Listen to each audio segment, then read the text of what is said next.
میں اجالا تھا۔ پیارے دوستو، ہر ولی کے کاندھے پر غوث اعظم کا قدم مبارک ہے، تمام انبیاء کرام کے قدموں پر میرے نبی کا قدم مبارک ہے۔ بچل کے کہہ دو سبحان اللہ۔ اگر ہم مسجد میں داخل ہو رہے ہیں تو سلام کر رہے ہیں، کوئی ہو نہیں ہو، لیکن سلام کا جواب دینے والے میرے آقا حضور نبی کریم صلی اللہ علیہ وسلم مسجد میں حاضر ہیں، نئے گاؤں کی مسجد میں بھی حاضر ہے، اور دلی نگر کی مسجد میں بھی حاضر ہے، اور پیارے دوستو رامپور کی مسجد میں بھی میرے آقا حاضر ہیں۔ اور سنیوں کا پیارے دوستو عقیدہ ہے کہ کوئی ہو نہ ہو، مسجد میں میرے آقا ہر جگہ پر حاضر ہیں۔ پیارے دوستو اب سنی کا ایک انتقال ہوتا ہے تو لوگ کہتے ہیں کہ اتنی قبر کھودنی چاہیے کہ جتنی قبر کہ آدمی بیٹھ جائے۔ پیارے دوستو آج حضرت فرماتے ہیں کہ میرے رخصت ہونے کے بعد میری قبر اتنی خود ہے تاکہ میں کھڑا ہو جاؤں، جب میرے آقا میری قبر میں تشریف لائے تو میں آقا کے دیدار کے لیے کھڑا ہو جاؤں۔ وہ چمکتا دمکتا بریلی کا چاند، وہ چمکتا دمکتا بریلی کا چاند، گنبد اعلی حضرت پہ لاکھوں سلام۔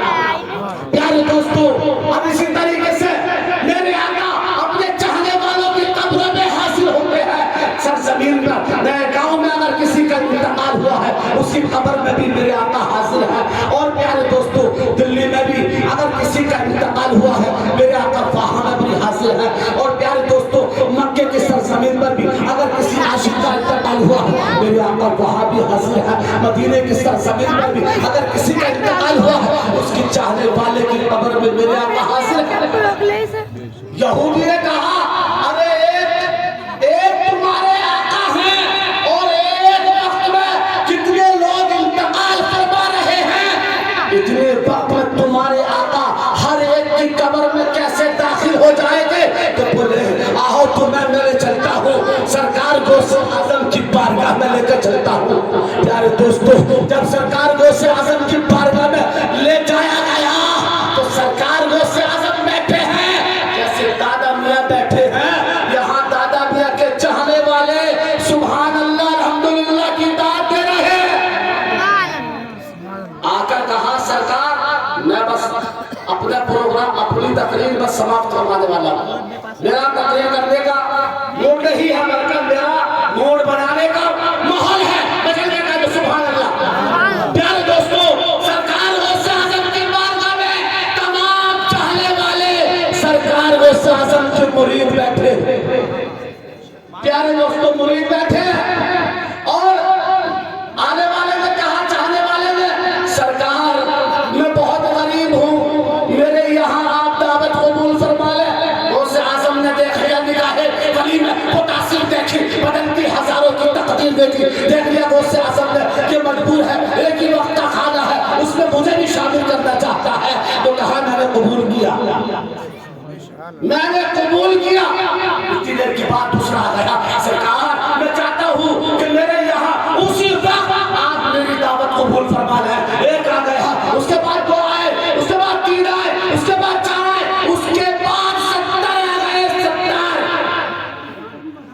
کہ ایک ہی وقت میں 70 کے یہاں غوث اعظم کھانا کھانے کیسے تشریف لے جائیں گے؟ یہودی یعنی غیر مذہب بیٹھا ہوا تھا، کہا سامنے کیا ہے؟ کہا درخت ہے۔ غوث اعظم نے اس کی نیت کو دیکھ لیا کہ اس کی نیت میں کیا ہے، کہا سامنے کیا ہے؟ کہا درخت ہے۔ کہا درخت کی طرف دیکھو، درخت پر کیا ہے؟ کہا پتے ہیں پتے، تو کہا دیکھو کہ پتوں پر کیا ہے؟ کہا کچھ نہیں ہے۔ دوبارہ دیکھو، کہا ہر پتے پر غوث اعظم تسبیح پڑھتے ہوئے نظر آ رہے ہیں۔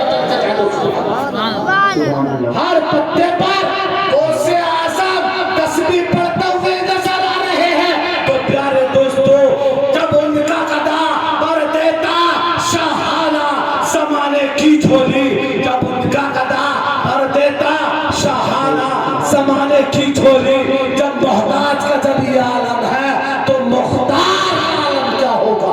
پیارے دوستو کیونکہ جب میرے غوث اعظم کا یہ عالم ہے تو میرے نبی کا عذاب کیا ہوگا؟ مسلمانوں نہ گھبراؤ، خدا کی شان باقی ہے، مسلمانوں نہ گھبراؤ، خدا کی شان باقی ہے، ابھی اسلام زندہ ہے، ابھی قرآن باقی ہے۔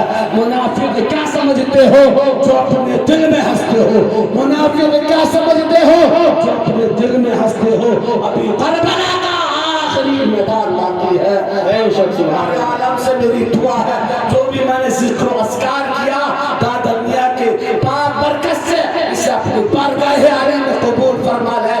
مالک مولا ہمارے نوجوانوں نے چندہ کیا، ساری بستی نے چندہ دیا، اللہ دادا میاں کی برکت سے اسے اپنی بارگاہ میں قبول فرما۔ وما علینا الا البلاغ المبین، وآخر دعوانا الحمدللہ۔